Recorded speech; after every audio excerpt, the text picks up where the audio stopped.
Bonsoir à tous, j'espère que vous allez bien et que vous avez passé une belle journée. Je suis Audrey Chéneau et on se retrouve pour le défi 365 jours de live.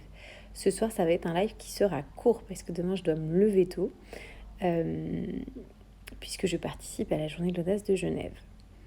Et du coup, le fait de participer à cette journée de l'audace me permet d'expérimenter plein de choses hyper intéressantes. Et aujourd'hui, je voulais partager ce que j'ai vécu avec vous. C'est-à-dire, je l'ai partagé en story pour ceux qui ont suivi, mais ceux qui verront en replay, du coup, vous savez pas. En fait, depuis que j'ai pris l'avion ce matin, c'était un ascenseur, une montagne russe d'émotions, de sensations différentes. Ça va, je suis stressée, mon Dieu, qu'est-ce que j'ai fait? Enfin, je passais par toutes les émotions, toutes les sensations. Et en fait, pour une fois, ce que j'ai fait, c'est que j'ai juste accueilli. Je n'ai pas cherché à faire partir le stress. Enfin, dans les moments où je sentais que ça se montait trop et que ça se décontrôlait vraiment, oui, là, je mettais plus d'intention. Mais grosso modo, j'ai accueilli chacune des émotions que j'ai pu ressentir ou sensations. Quand j'étais dans l'euphorie, j'étais dans l'euphorie. Quand j'étais dans le calme, j'étais dans le calme. Quand j'étais dans la joie. Quand j'étais dans le stress, dans le stress. Enfin, j'ai juste accueilli et j'ai juste regardé, j'ai juste observé. Et j'ai observé si c'était agréable ou désagréable. Et quand c'était désagréable, je me suis dit, bah tiens, si c'est désagréable, ça m'envoie un message. Ok. Pourquoi c'est désagréable? Et en fait, je suis allée chercher qu'est-ce que ça cachait derrière. Donc, je ne peux pas vous le partager tout de suite parce que je suis encore en train d'analyser. Voilà, pourquoi je suis stressée. J'ai des pistes, mais elles ne sont pas encore très claires. Je pense qu'elles se confirmeront demain.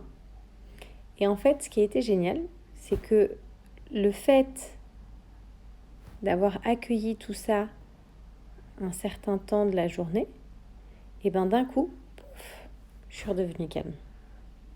J'ai accueilli en fait l'espèce de tourbillon qui se présentait avec les différentes émotions. Et puis d'un coup, en fait, j'ai accepté le silence dont avait besoin mon corps. Je me rends compte que je parle moins ces derniers temps, dans certaines circonstances bien particulières.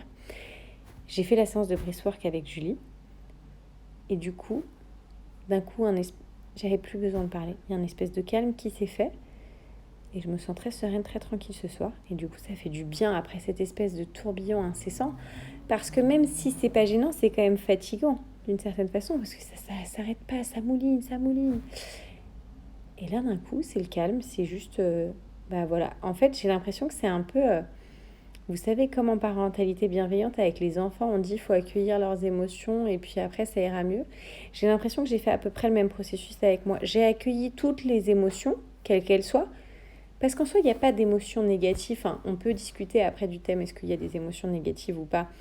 Je ne suis pas convaincue qu'il y ait une émotion négative parce que les émotions qu'on considère comme négatives ne sont là que pour nous donner une indication qu'il y a un désajustement. Donc du coup, est-ce que c'est négatif? Ce serait discuté.